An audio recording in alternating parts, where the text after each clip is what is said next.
অসম জাতীয় পৰিষদত সামিল হল আঞ্চলিক গণমৰ্চা আনুষ্ঠানিকভাৱে এজেপিত সামিল হল সাংসদ অজিত কুমাৰ ভূঞাৰ দল গুৱাহাটীৰ লোক নিৰ্মাণ বিভাগৰ অভিৱৰ্তন কেন্দ্ৰত সামিলকৰণৰ কাৰ্যসূচী অসমৰ জনতা এক হলে নিজকে শক্তিশালী বুলি ভবা হিমন্ত বিশ্ব শৰ্মা উফৰি যাব বুলি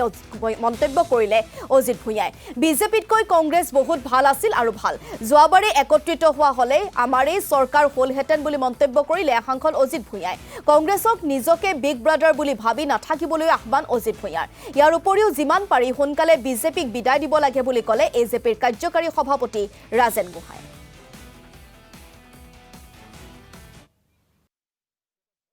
নহয় মই এটো আপোনালোকক সদায় কৈছো মই দাবী কৰিব পাৰো যে ভুলে শুদ্ধই সফলতা যিমানে নাপাওঁ কিয় বা পাইছো নাপাইছো কিন্তু এই চেষ্টা আমাৰ অব্যাহত আছে আৰু তাৰে এটা আজি অংশ জাতীয় দল অসম আঞ্চলিকতাবাদ শক্তিশালী কৰাৰ স্বাৰ্থত জাতীয় সংগ্ৰাম আগুৱাই নিয়াৰ স্বাৰ্থত খিলঞ্জীয়া মানুহৰ নিজৰ ভূমিত অধিকাৰ সাব্যস্ত কৰাৰ স্বাৰ্থত আজি অসম জাতীয় পৰিষদৰ লগত সামিল হোৱাৰ সিদ্ধান্ত গ্ৰহণ কৰিছে এই সিদ্ধান্ত আগতে লোৱা হৈছিল কিন্তু কাৰ্যকৰী কৰোঁতে অলপ পলম হৈছে আৰু এইটো ঠিক যে জাতীয় দলে কিয় বাছি ল'লে অসম জাতীয় পৰিষদক কাৰণ আমি লক্ষ্য কৰিছোঁ যে লুৰিণজ্যোতি গগৈ জগদীশ ভূঞা আদিৰ নেতৃত্বত অসম জাতীয় পৰিষদে এটা নতুন আশাৰ সঞ্চাৰ কৰিছে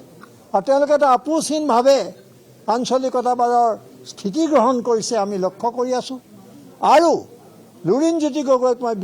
বিশেষভাৱে ক'ব খোজোঁ যে তেওঁ এটা আঞ্চলিক ৰাজনীতিত এটা উজ্জ্বল নক্ষত্ৰ সেইকাৰণে আমি আশা কৰিছোঁ মই এতিয়া আপোনালোকক ইতিমধ্যে বক্তৃতাত কৈছোঁ যে ব্যক্তিগতভাৱে মই আছোঁ এইবিলাকত এইটো কাৰণে যুঁজি আছিলোঁ যুঁজি থাকিম মই মোৰ যি পাৰোঁ শক্তিৰে মই কামবোৰ কৰি যাম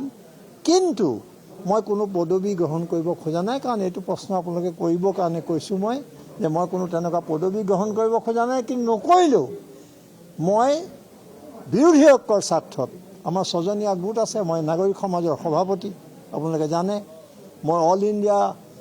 ভাৰত জোড়ো অভিযানৰ মই অন্যতম এগৰাকী মেণ্টৰ গতিকে মোৰ বহুত দায়িত্ব আছে লিখা মেলা জগতখন লৈ মই আকৌ অলপ ব্যস্ত হ'ব খুজিছোঁ নানান কাৰণত মই পদবী নল'ব পাৰোঁ কিন্তু মোৰ শুভেচ্ছা মোৰ সহযোগিতা কাইলৈ বিভিন্ন নিৰ্বাচনৰ সময়ত যদি লুৰিণজ্যোতি গগৈয়ে বিচাৰে তেওঁক জিকাবৰ কাৰণে আপ্ৰাণ চেষ্টা কৰিম তাত বহি ল'ম কাৰণ ডিব্ৰুগড়ত আমি তেওঁ MP উঠোঁতেও সাংসদ উঠোঁতেও আমি তাত বহি লৈছিলোঁ অসম জাতীয় পৰিষদৰ এই ধাৰাটোৰ লগত আমাৰ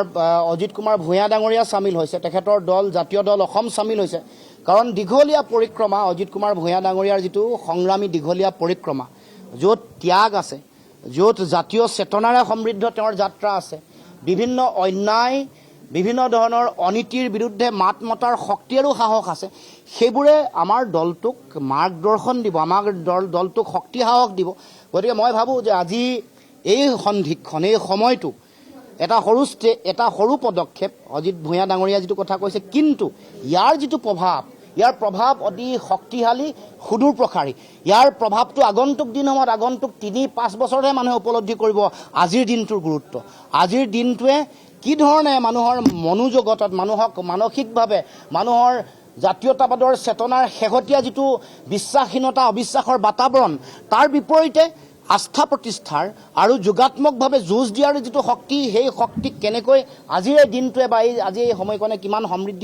সমৃদ্ধ কৰিব এই কথা পৰৱৰ্তী দিনসমূহতে উপলব্ধি কৰিব গতিকে আমাৰ দলৰ পবিত্ৰ মজিয়ালে আমি সন্মানীয় সাংসদ তথা এটা সময়ত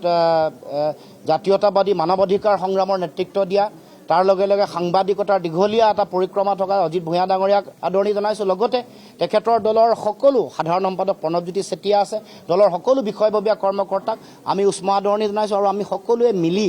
একেলগে অসমৰ মাটিত জাতীয়তাবাদৰ বৰ ভেটি শক্তিশালী ৰূপত নিৰ্মাণ কৰিবৰ কাৰণে সকলোৱে আত্মনিয়োগ কৰিম আৰু জাতীয়তাবাদৰ পতাকাখন নীলিম আকাশত শক্তিশালী ৰূপত আমি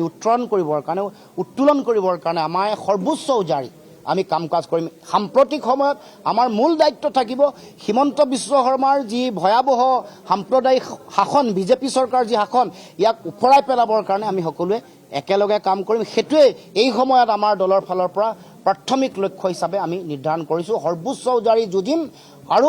বিজেপিক উৎখাতৰ যি সংগ্ৰাম এই সংগ্ৰামত আমি আমাৰ ফালৰ পৰা সকলো ধৰণৰ প্ৰচেষ্টা অব্যাহত ৰাখিম।